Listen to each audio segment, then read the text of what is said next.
Olá, meu nome é Matheus, meu grupo é composto pela Laís, pela Melissa e pela Gabriela. Nós estamos no segundo período de odontologia da Unifase e produzimos folder para a matéria de farmacologia, onde a gente vai falar sobre os antivirais e antifúngicos. Nós vamos abordar as vias de administração, os mecanismos, os efeitos adversos e mostrar também alguns da odontologia. Então, para começar, vamos falar um pouquinho sobre os antivirais, que são aqueles que agem diretamente no combate de um determinado vírus. Esses vírus são seres muito simples e pequenos, que são formados por uma cápsula proteica que envolve material genético, e dependendo do tipo de vírus, esse material genético pode ser o DNA, o RNA ou os dois juntos. Os vírus não são considerados seres vivos porque eles não possuem uma estrutura de célula, eles são parasitas intracelulares obrigatórios, ou seja, eles são completamente dependentes de outras células para se reproduzir e não possuem metabolismo próprio. E os mecanismos que os antivirais vão usar para o tratamento das infecções virais é o bloqueio da ligação do vírus, a inibição da síntese de DNA ou RNA, a inibição da síntese proteica, a inibição de juntamento, a inibição da liberação de vírus, a inibição de vírus não encapsulado e o estímulo imunológico. Alguns exemplos de doenças causadas por vírus é a febre amarela, o chikungunya e também o Covid-19. O Covid-19 ainda não foi desenvolvido um antiviral capaz de tratar ele, né, de combater, porém os Estados Unidos já estão tentando produzir esse antiviral e já gastaram mais de 3 bilhões de dólares para tentar produzir.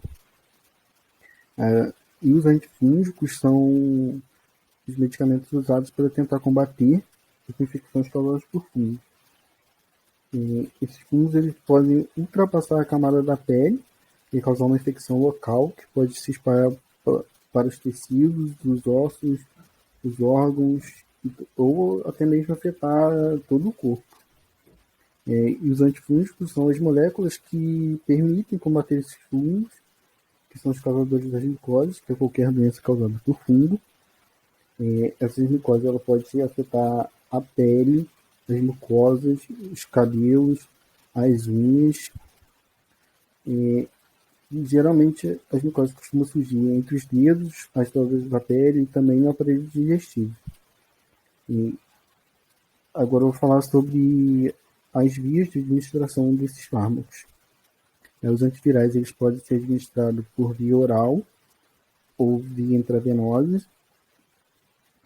E os antifúngicos, eles, às vezes, surgem em locais acessíveis, pode ser de uso tópico, que é, no caso, as pomadas, como a anistatina, e também pode ser por via oral, quando estiver afetando alguma coisa sistêmica, como o trato digestivo, e também de forma intravenosa.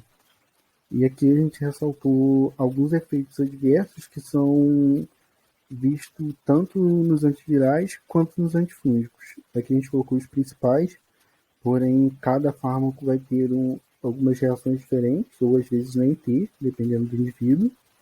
Então são eles a náusea, o vômito, a diarreia, a dor abdominal, a dor de cabeça, a irritação local e a febre.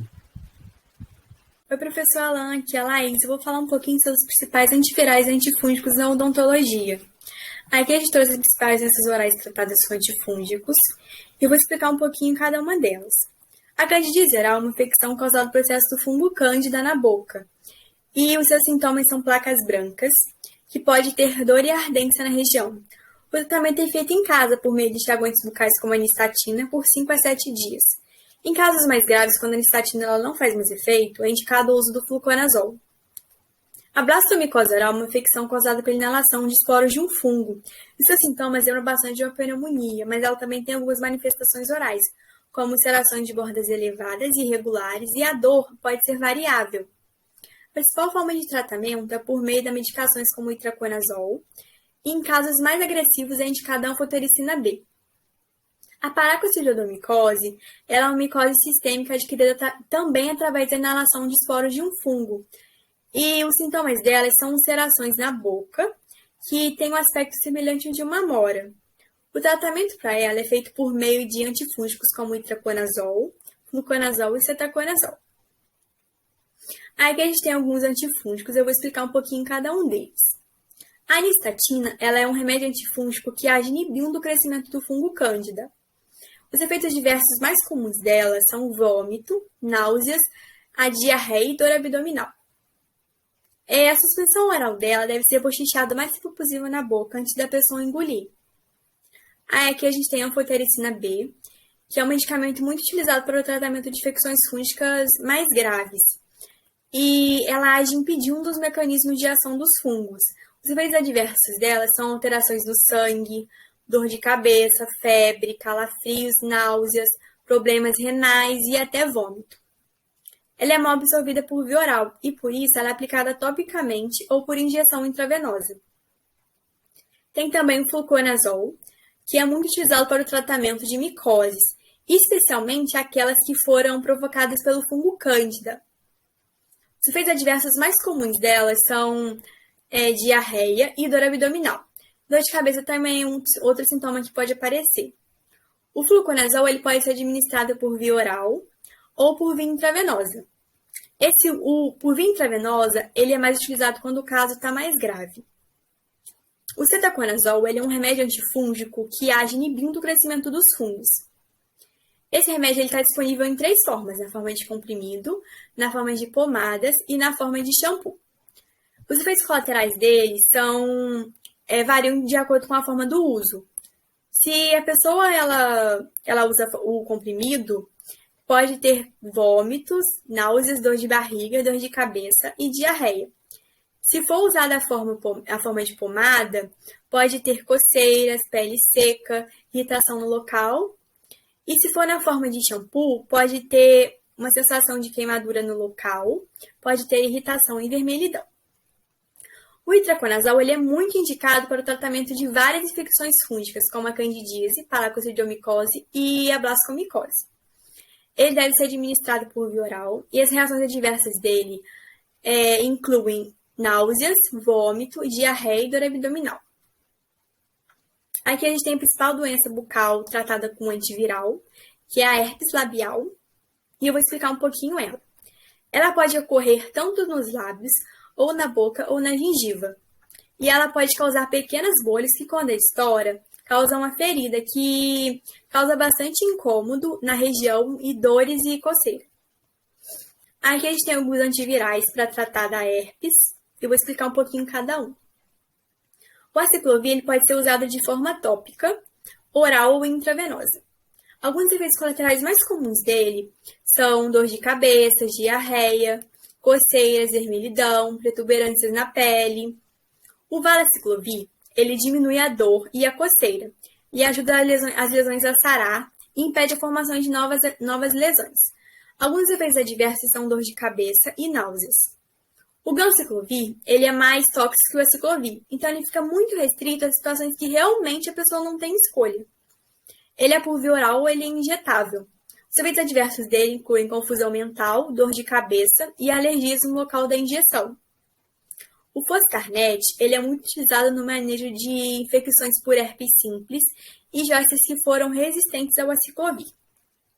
Sua administração é unicamente por via intravenosa. E alguns efeitos adversos dele são febre, náuseas, vômito, tremores, irritabilidade e convulsões. Muito obrigada. Oi, professor. Aqui quem fala é a Melissa. E eu vou falar sobre os mecanismos de ação dos antivirais. E antes de entrar nos mecanismos dos principais antivirais utilizados na odontologia, é importante a gente entender que um antiviral ideal ele deve apresentar algumas características específicas, como, por exemplo, penetrar na célula, possuir um largo espectro, ter especificidade para as enzimas virais ou induzida por vírus, possuir potência suficiente para a inibição completa da replicação viral, não conduzir ao desenvolvimento de resistências, exibir uma toxicidade mínima para a célula hospedeira, não interferir com os mecanismos normais de defesa celular e não suprimir o processo normal de desenvolvimento da imunidade ativa do hospedeiro. E os antivirais, eles são classificados de acordo com a sua forma de ação. E dentre os principais, nós podemos citar os inibidores nucleosídeos da transcriptase reversa, que inibem a enzima transcriptase por incorporação à cadeia de DNA vírus. Inibidores não nucleosídicos, que também inibem a enzima transcriptase se incorporando à cadeia de DNA vírus. Inibidores da protease, que para o vírus se tornar infeccioso, é necessário que ele produza novas proteínas virais, e esses inibidores bloqueiam a protease, interferindo em sua ação e inibindo a produção de novos vírus. Inibidores da DNA polimerase, que inibe a síntese do DNA viral e interrompe o alongamento de sua cadeia, que nós temos como exemplo o aciclovir e o foscarnet, que é o que eu vou falar mais à frente, sobre seus mecanismos de ação. Inibidores da fusão do HIV, que esses impedem o vírus de se ligar e entrar nos linfócitos do tipo CD4. Imunomoduladores, os fármacos dessa classe, eles ativam cascatas de sinalização que levam à produção de proteínas antivirais, como a imunoglobina, por exemplo. Inibidores da liberação e desmontagem viral, que inibe a neuraminidase do vírus da influenza, fazendo com que os vírus recém-sintetizados permaneçam fixados à célula hospedeira. E agora entrando nos fármacos utilizados na odontologia, nós temos o aciclovir, que para ter ação antiviral, o aciclovir ele necessita ser ativado para sua forma trifosfata, passando pela forma monofosfata e biofosfata. A grande vantagem do aciclovir é que sua fosforilação inicial é realizada por uma enzima produzida pelo herpes vírus e é presente em grande quantidade na célula infectada. Essa enzima, a timidina sinase, também é produzida em menor quantidade na célula normal. O aciclovir, então, ele é fosforilado em seu composto ativo, o trifosfato de aciclovir, e após penetrar nas células infectadas pelos herpes. A primeira etapa desse processo, então, requer a presença da timidina quinase, codificada pelo vírus da herpes, e o trifosfato de aciclovir age como inibidor e substrato para o DNA polimerase específica do herpes, impedindo a síntese do DNA viral sem afetar os processos celulares normais, que é uma característica de um antiviral. Depois do aciclovir, nós vamos falar sobre o ganciclovir, que em células infectadas pelo citomegalovírus, o ganciclovir é inicialmente fosforilado a monofosfato de ganciclovir pela sinase proteica viral. Nele ocorre a fosforilação adicional por várias sinases celulares para produzir o trifosfato de ganciclovir, que é lentamente metabolizado intracelularmente. Como a fosforilação depende largamente da sinase viral, a fosforilação do ganciclovir ocorre preferencialmente nas células infectadas pelo vírus. A atividade virostática do ganciclovir é o resultado da inibição da síntese do DNA viral por dois motivos. Primeiro, a inibição competitiva da incorporação do trifosfato de desigonacina no DNA pela polimerase. E dois, a incorporação do trifosfato de ganciclovir do DNA viral, causando a interrupção do alongamento do DNA viral, ou até que esse seja muito limitado. Depois nós temos o valaciclovir, que ele é quase completamente convertido em aciclovir, tendo seu mecanismo de ação igual o do aciclovir. Depois nós temos o foscarnet, que ele funciona como um inibidor não competitivo da DNA polimerase do herpes vírus. O que é um inibidor não competitivo, né? O inibidor não competitivo ele se liga a um sítio diferente da enzima. Ele não bloqueia a ligação com o substrato, mas causa algumas alterações na enzima de forma que ela não consegue mais catalisar a reação de forma eficiente. Depois o foscarnet, depois de não inibir, o foscarnet ele bloqueia o local de ligação ao pirofosfato, impedindo o desenvolvimento do pirofosfato, que é a partir de trifosfatos de desoxinucleotídeo. A DNA polimerase viral é inibida em concentrações de foscarnetas 100 vezes menores do que as necessárias para inibir a DNA polimerase. É importante também dizer que o foscarnet, ele é um inibidor não competitivo, como eu disse, diferente do aciclovir, que ele é um inibidor competitivo do DNA polimerase. Oi, eu sou a Gabriela, vou falar agora sobre o mecanismo de ação desses antifúngicos, né? Então, para a gente entender como funciona o mecanismo de ação, a gente tem que entender um pouco de uma diferença muito importante para essa terapia que está relacionada aos esteróis. Esses esteróis vão ser componentes muito importantes tanto para as células fúngicas quanto para as células dos mamíferos, os humanos, né? Por quê? Porque eles são essenciais para o funcionamento adequado de muitas enzimas da membrana celular e de proteínas de transporte de íons. No caso das células fúngicas, eles vão ser chamados de ergosterol. E no caso das células humanas, eles são chamados de colesterol. Assim, os alvos dos agentes antifúngicos vão incluir a síntese de DNA e RNA, a estabilidade da membrana plasmática, que vai atuar tanto na biossíntese do ergosterol, que vai interagir diretamente com o esterol, e da biossíntese da parede celular.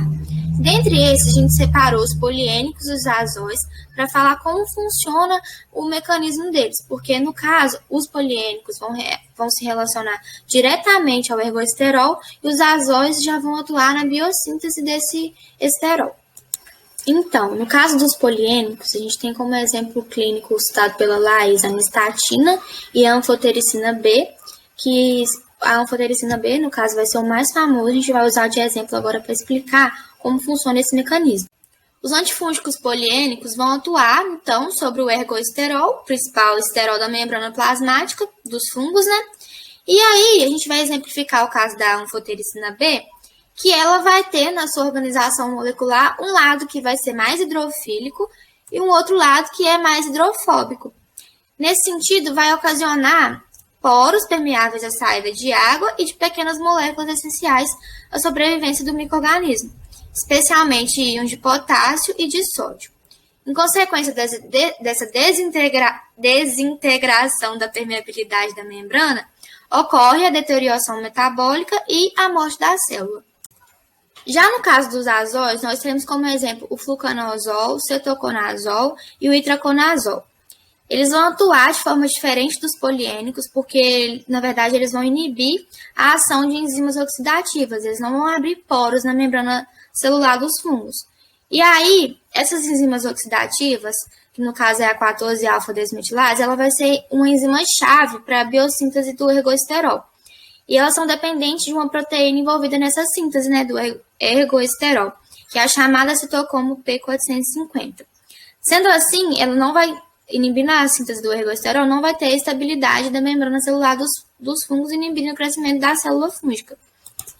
Também é válido mencionar que essa proteína ela é encontrada no fígado, né? Então, atingindo a proteína, a gente vai ter um grande caso de hepatotoxicidade, que vai ser um problema desses antifúngicos. E essa foi a nossa apresentação sobre antivirais e antifúngicos. Esperamos que tenham gostado e obrigado pela atenção.